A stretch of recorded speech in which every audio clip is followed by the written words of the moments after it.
नमस्कार दोस्तों, आप सभी का स्वागत है रूह को कपा देने वाली हॉरर कहानी में। आज की भूतिया कहानी बहुत ज्यादा डरावनी है। इस टाइप की बहुत कम घटनाएं घटित होती हैं। आज की स्टोरी में आप जिस भूत से मिलोगे, जिस आत्मा से मिलोगे, वह बहुत ज्यादा खतरनाक, उसकी कोई गलती नहीं, बिना गलती का वह आत्मा बना और उसने बहुत लोगों को बहुत ज्यादा परेशान किया। जितना सिंपल वह जीवित इंसान था उतना दुनिया छोड़ने के बाद नहीं रहा। दुनिया छोड़ने के बाद से एक तरह से मानो तो खूंखार हो गया था। वह लोगों को यूं चुटकियों में मसल देता था। ऐसा लगता था कि वह आत्मा बदला लेने के लिए आया है। एक आत्मा ने घर परिवार गांव टोला मोहल्ला सबको परेशान करके रख दिया। उससे पीछा छुड़ा पाना बहुत मुश्किल रहा लोगों के लिए। आज की स्टोरी कंप्लीट सुनोगे आप तो आपके रोंगटे खड़े हो जाएंगे। बहुत ही ज्यादा खतरनाक है और आज की भूतिया कहानी में आपको एक सबक भी मिलेगा कि आगे से ऐसा नहीं करना चाहिए। दोस्तों, आज की जो भूतिया कहानी है यह रामपुर नाम के एक छोटे से गांव की सच्ची घटित कहानी है। इस गांव में एक परिवार के अंदर 5 सदस्य थे। संजय जी, जिनकी शादी हाल फिलहाल में ही हुई थी और उनकी वाइफ का नाम था रीना, और संजय जी के माता पिता और उनकी एक बूढ़ी दादी जो हो चुकी थी 102 साल की। इनकी जो फैमिली थी अच्छी थी, खुशहाल फैमिली थी, सही से ये लोग रह रहे थे। धीरे धीरे संजय जी की और रीना की शादी को 10-12 साल बीत गए, लेकिन इनको कोई बच्चा नहीं था। जो अड़ोसी पड़ोसी थे, गांव वाले थे, वह रीना जी को बहुत ज्यादा ताना वगैरह देते थे, उल्टी सीधी बातें करते थे, बाज बोला करते थे। रीना जी ने बहुत दिनों तक बर्दाश्त किया, लेकिन एक लिमिट होती है बर्दाश्त करने की, जो कि पार हो चुकी थी। तो उन्होंने गांव वालों को जवाब देना स्टार्ट कर दिया। गांव वाले रीना जी की दादी सास को आके बोलते थे, अपने बेटे की आप दूसरी शादी करवाइए, वरना आपका जो खानदान है यहीं पे डूब जाएगा, आगे नहीं बढ़ेगा। दादी जो थी वह रीना से धीरे धीरे नफरत करने लगी थी। दादी का एज काफी ज्यादा था, वह हमेशा बेड पे लेटे रहती थी। और रीना जी की खुद की सासू माँ, वह भी अपनी बहू से धीरे धीरे थोड़ी थोड़ी दूरी बनाना स्टार्ट कर दी। रीना जी बहुत ज्यादा डिप्रेशन में रहती थी और घर वाले उन्हें लड़ाकन बोलते थे। पहले स्टार्टिंग में तो वह चुप रहती थी, लेकिन बाद में उनकी हालत बहुत खराब हो गई थी। उनको ऐसा लगता था कि गांव वाले कुछ कर दिए हैं, तभी तो उनको बच्चा नहीं हो रहा है। रीना जी के मैके वाले रीना जी को हमेशा चढ़ाते थे, बोलते थे कि देखो तुम्हारे अंदर कोई दोष नहीं है, तुमको डॉक्टर से मिलने की जरूरत नहीं है, तुम तांत्रिक से मिलो, बाबा से मिलो, पंडित से मिलो, तुम्हारे कुंडली में जब लिखा होगा बच्चा होना तभी होगा, और तांत्रिक से मिलो क्योंकि तुम्हारा जो कोख है वह मराच हो चुका है, यानी कि लोगों ने तुम्हारा कोख मार लिया है, तुम कभी मां नहीं बन पाओगी। अगर कोई अच्छा तांत्रिक मिल जाता है जो तुम्हारा हल निकाल देगा, देन सब कुछ सही रहेगा। रीना जी भी अपने घर वालों के खिलाफ जाके बहुत सारे तांत्रिक से मिलने लगी और तांत्रिक लोगों ने उल्टी सीधी पट्टी पढ़ाना स्टार्ट कर दिया। पंडित के पास जाती थी तो वह कुछ और बोलता था, तांत्रिक के पास गई तो वह कुछ और बोलता था। यह अकेली औरत इतनी ज्यादा पिस चुकी थी तांत्रिक और पंडित के चक्कर में कि यह किसी और की बात नहीं सुनती थी।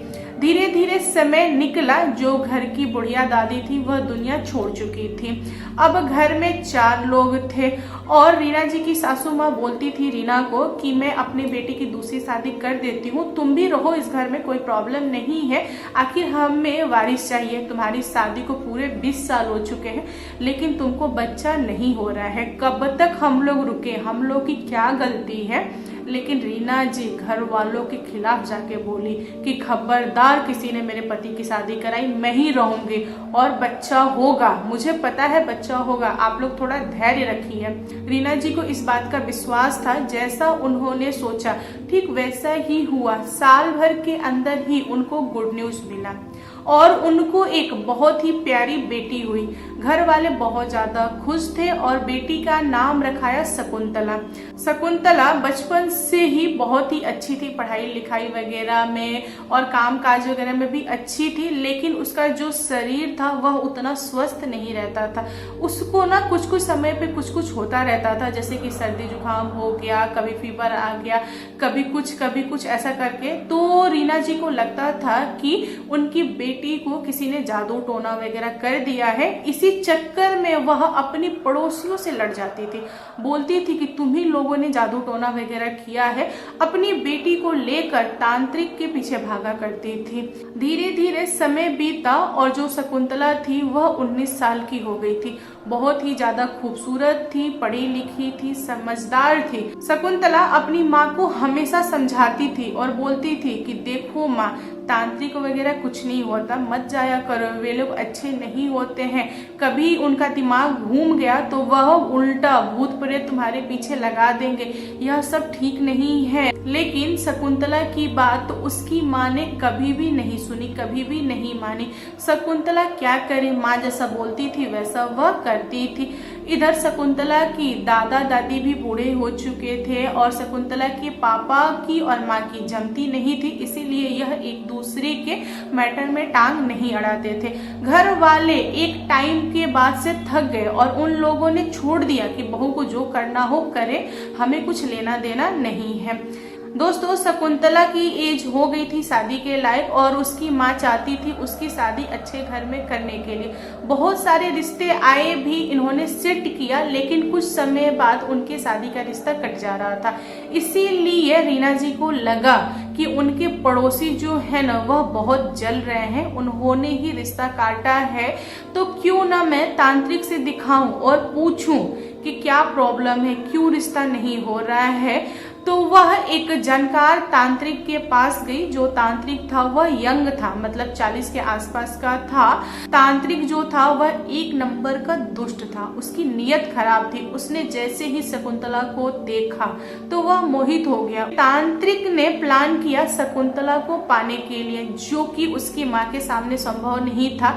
अगर रीना को पता चल जाए तो वह बेटी को लेके भाग जाए, इसीलिए तांत्रिक ने ढोंग किया और बोला कि बहुत भारी आत्मा है आपकी बेटी के ऊपर, उसको निकालना जरूरी है। जब तक वह आत्मा आपकी बेटी को छोड़ नहीं देता तब तक शादी संभव नहीं है।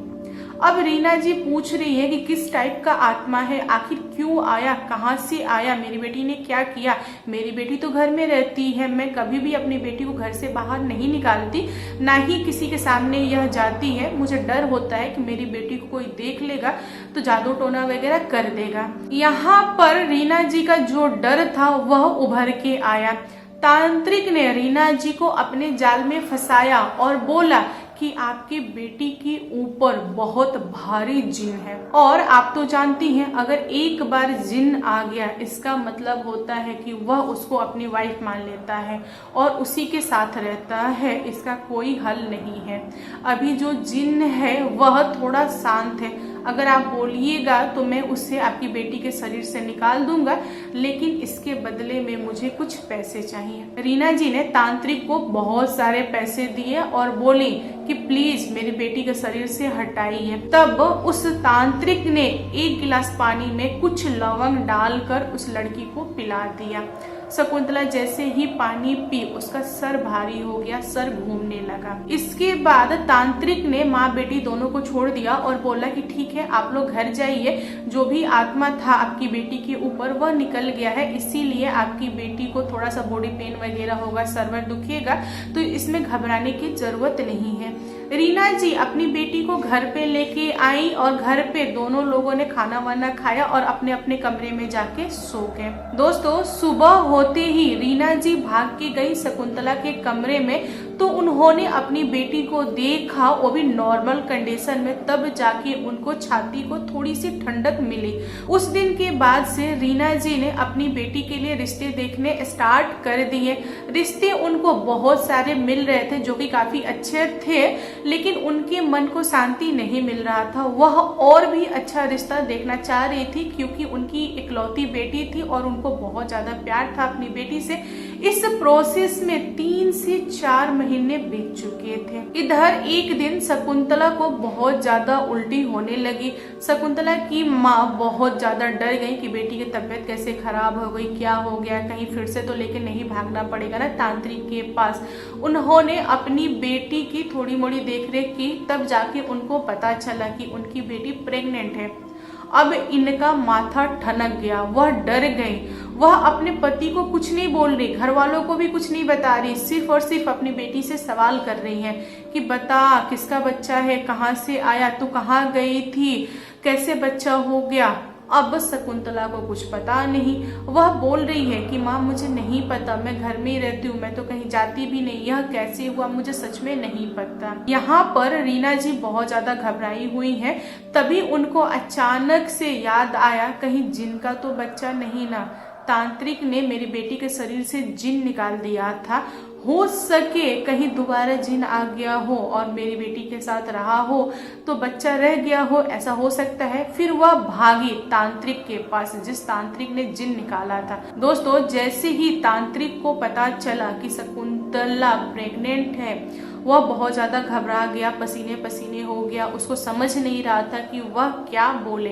तभी रीना जी बोल पड़ी कि बाबा मुझे तो ऐसा लग रहा है कि जिन का बच्चा है, क्या किया जाए। मैंने तो बहुत सारी कहानियां सुनी है कि अगर जिन के बच्चे की तरफ किसी ने देख लिया तो जिन उस इंसान को मार देता है, नहीं तो जिन हमें कंगाल कर देगा, प्लीज आप कुछ हल कीजिए। यहाँ पर तांत्रिक ने तुरंत जवाब दिया कि हाँ जिन का ही बच्चा है, मुझे लग रहा है देख के। एक काम कीजिए, आप अपनी बेटी को कल लेके आइएगा, मुझे थोड़ा समय दीजिए, मैं अपने गुरुजनों से डिस्कस कर लूं कि आखिर कैसे निकालना है जिन के बच्चे को बाहर, जिन को कैसे कंट्रोल करना है, क्योंकि आपके बेटी के ऊपर जिन का साया है तो कुछ तो करना पड़ेगा ना।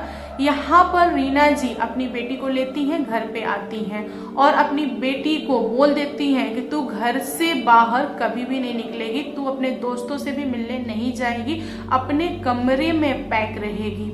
शकुंतला ने बोला कि ठीक है, और शकुंतला को सच में याद नहीं था कि वह बच्चा किसका है, कहाँ से आया। शकुंतला पूरे होशो हवास में थी। उसको इतना पता था कि वह पूरे दिन घर पे रहती है और रात का उसको कुछ भी याद नहीं होता था। रात में वह बेड पे सो जाती थी, फिर अगले सुबह उसकी आंख खुलती थी, बस इतना ही। रात में कोई सपना तक वह लड़की नहीं देखती थी। उसने यह सारी चीजें अपनी माँ को बताई, बट रीना जी को कुछ और समझा। वह तो जिन के चक्कर में पड़ी हुई थी। जैसे ही शकुंतला जी और रीना जी पहुंचती हैं तांत्रिक के डेरे पे, तब उन लोगों ने पाया कि तांत्रिक अपना डेरा छोड़ के भाग गया है। लोगों से पता किया लो तो अगल बगल वाले बोले कि जो तांत्रिक है वह बहुत बड़ा ढोंगी है, उसको थोड़ा मोड़ा जानकारी है भूत प्रेत वगैरह का, लेकिन वह औरतों पे बहुत गंदा नजर डालता है। इसीलिए हम लोग अपनी बेटियों को बचा के रखते हैं। उसको बहुत बार बोला गया कि यह डेरा खाली कर दे, लेकिन वह डेरा खाली नहीं किया। उस तांत्रिक के बहुत सारे कांड है, हम लोग आपको कितना बताएं। तब जाकर रीना जी को थोड़ी मोड़ी चीजें समझ में आई। उनको लगा कि मेरी बेटी के ऊपर जिन नहीं है, जरूर उस तांत्रिक ने कुछ उल्टी सीधी की है। अब रीना जी किसको क्या बोले, उनको तो समझ में आ रहा था धीरे धीरे, लेकिन किसी को कुछ बोलने लायक तो वह थी नहीं। उन्होंने अपनी बेटी को लिया और घर पे आ गई। अब बेटी के पेट में जो बच्चा है उसका क्या करें, उनको बहुत ज्यादा इस बात का टेंशन था। उन्होंने सोचा कि इस बच्चा को दुनिया से हटा देते हैं। बहुत सारे उन्होंने तरीके अपनाए घरेलू, बट उसमें वह सक्सेसफुल नहीं हुई। और प्रेगनेंसी वाली बात ज्यादा दिन तक छुपी नहीं रही। घर वालों को पता चला, अड़ोस पड़ोस को पता चला, पूरे गांव वालों को पता चला कि इनकी बेटी प्रेग्नेंट है। दोस्तों शकुंतला जो थी वह अंदर की बहुत ज्यादा साहस वाली थी। उसने धैर्य रखा।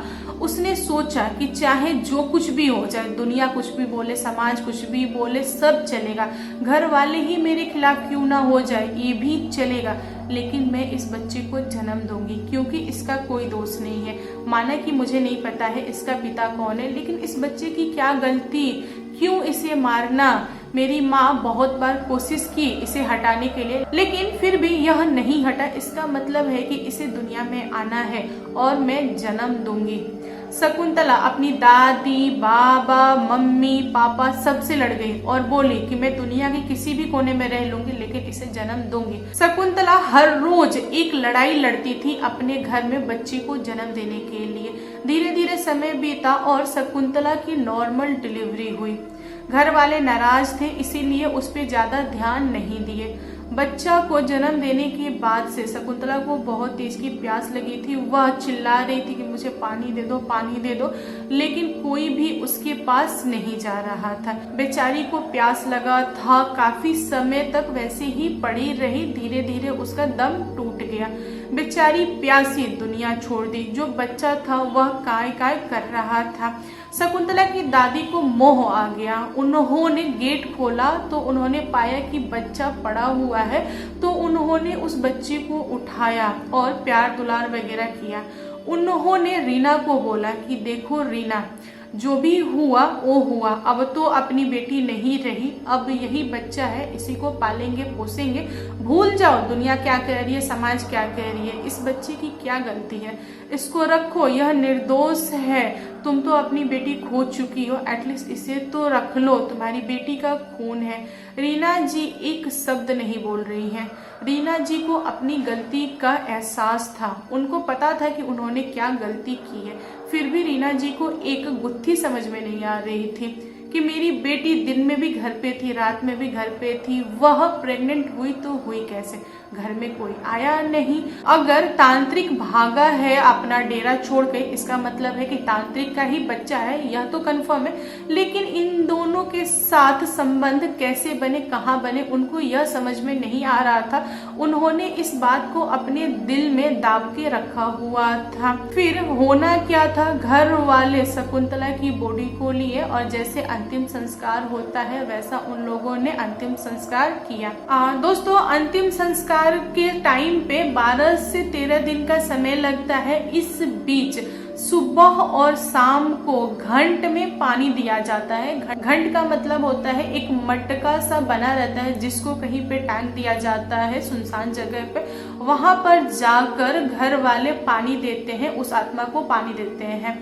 तो यहाँ पर शकुंतला के पिता संजय जी जाके उस घंट में पानी देते थे और घंट में एक छोटा सा छेद था, बूंद बूंद करके पानी नीचे गिर रहा था। वही पानी शकुंतला की आत्मा पीती थी। जैसे ही काम खत्म हुआ, शकुंतला की जो आत्मा थी वह आजाद हो गई। वह अपने बच्चे को, छोटे वाले बच्चे को देखने के लिए आया करती थी। अगर कोई उल्टा सीधा बोल रहा है उस बच्चे को तो वह उस इंसान को पकड़ लेती थी, बहुत ज्यादा खिलाती थी। अगर कोई छोटे वाले बच्चे को एक चाटा मार दे, शकुंतला उस इंसान के प्राण ले लेती थी। मतलब इतनी ज्यादा वह खतरनाक हो गई थी। दुनिया छोड़ने के बाद से वह किसी से डरती नहीं थी। उसको सिर्फ और सिर्फ अपने बच्चे से प्यार था। शकुंतला अपनी माँ तक को नहीं छोड़ी। माँ बेटी में पहले बहुत प्यार था, लेकिन दुनिया छोड़ने के बाद से आत्मा को कुछ भी सेंस नहीं था। वह सिर्फ अपने बच्चे के लिए आती थी, इस बीच कोई ना रहे। धीरे धीरे घर वालों को पता चल गया कि शकुंतला की आत्मा आती है बच्चा को देखने के लिए। तब उस समय घर वाले हट जाते थे, मतलब उस छोटे से बच्चे को और उस आत्मा को छोड़ देते थे साथ में। लेकिन यह सिलसिला कब तक चले, शकुंतला की जो दादी थी उनको समझ नहीं रहा था। उनके मन में तो कुछ और ही चल रहा था। उनको ऐसा लग रहा था कि यह आत्मा आ रही है बार बार हमारे घर में बच्चे के पास, कहीं हो ना हो यह प्लानिंग कर रही है इस बच्चे को इस दुनिया से ले जाने के लिए अपनी दुनिया में। हम ऐसा नहीं करेंगे। तब शकुंतला की दादी ने फिर से किसी तांत्रिक को पकड़ा और वह घर पे लेके आई और छोटे वाले बच्चे को दिखा के बोली कि बाबा देखिए, आप ही कुछ हल निकालिए। यह बच्चा बहुत ज्यादा हेल्दी था, लेकिन अभी सुखड़ा सुखड़ा सा लग रहा है। बच्चा का जो हेल्थ है दिन प्रतिदिन डाउन हो रहा है। हमें क्या करना चाहिए? तांत्रिक ने जैसे ही बच्चे को हाथ लगाया, वह समझ गया कि बच्चे के पीछे एक आत्मा है और वह आत्मा बच्चे की माँ है। तब तांत्रिक ने पूरे घर वालों को डांटा और बोला कि ऐसा कौन करता है? आप लोगों ने उस आत्मा को कैसे अलाउ कर दिया? वह आत्मा पूरे प्लानिंग में है इस बच्चे को ले जाने के लिए अपनी दुनिया में। आप लोग क्या चाहते हैं, बच्चा चला जाए या आप लोग को रखना है? शकुंतला की दादी डर गई और उन्होंने बोला कि नहीं, जो कुछ भी हुआ शकुंतला के साथ उसमें हमारा बस नहीं था। इस बच्चे को मैं रखूंगी, मैं पालूंगी, आप बस उस आत्मा को दूर कर दीजिए, इस बच्चा से बहुत मेहरबानी होगी। तांत्रिक जो था वह अच्छा वाला तांत्रिक था। उसने क्या किया कि पूरे घर को बांध दिया और उस बच्चे को ताबीज पहना दिया और घर वालों को बोल दिया कि ताबीज नहीं उतारना है। दोस्तों, घर वालों ने वैसा ही किया जैसा तांत्रिक ने बोला। घर को तो बांध दिया गया और उस बच्चे को भी बचाया गया आत्मा से। दोस्तों, जो दूसरा वाला तांत्रिक था उसने शकुंतला के बारे में पूरा पता किया। उसने रीना जी से भी बहुत सारे सवाल किए और तब जाकर सारे लोगों को पता चला कि रीना जी की गलती थी। उन्होंने शकुंतला को लेके गई थी तांत्रिक के पास। उस तांत्रिक ने लौंग वाला पानी पिलाया था और साथ में एक आत्मा को बांध दिया था शकुंतला की बॉडी पे। इसीलिए शकुंतला का जो सर था भारी हो गया था। और आत्मा क्या करता था कि सारे घर वाले सो जाते थे रात में, तो वह शकुंतला को लेके चला जाता था तांत्रिक के पास और सुबह लाकर शकुंतला के रूम में उसे छोड़ देता था। यह सिलसिला काफी लंबा चला और आगे चल के जब तांत्रिक को पता चला कि वह माँ बनने वाली है, वो भी उसका बच्चा है, तो वह डर के मारे भाग गया ताकि उसका भेद ना खुले। और जो बच्चा था वह तांत्रिक का ही बच्चा था। इसीलिए लोग कहते हैं कि हमेशा झूठ मूठ का तांत्रिक के पीछे नहीं भागना चाहिए, क्योंकि कुछ तांत्रिक अच्छे भी होते हैं, कुछ बुरे भी होते हैं। जो पहला वाला तांत्रिक था वह शकुंतला को कितना परेशान किया, जो दूसरा वाला तांत्रिक था वह उस छोटे वाले बच्चे को बचा लिया। तो दोस्तों, इस पर आपका क्या कहना है कमेंट करके बताइएगा। कहानी पसंद आए तो प्लीज लाइक एंड शेयर कीजिएगा और मेरे चैनल पे न्यू आए हो तो चैनल को सब्सक्राइब करना। Thank you, bye bye.